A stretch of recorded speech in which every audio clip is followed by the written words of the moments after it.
So I'm a designer from France, and I'm a kind of global design. I made product, graphic design, and set design.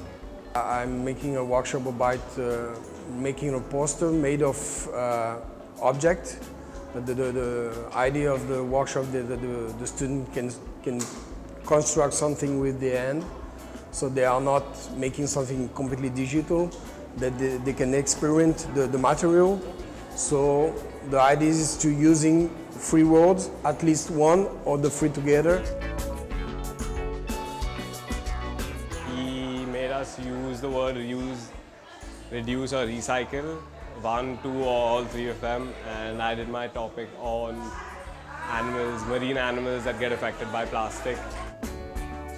I like to see the student playing with the materials, and I like to see also that the people can try to choose a thematic that it's close to the day life, using, for example, packaging that is typical from India.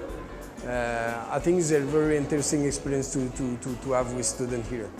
So I like that to see the different mind of the student here, that he can think about different topics. The workshop was interesting. I liked it a lot. Making the poster with Antoine Olivier was really nice. I learned a lot, and it was a great experience.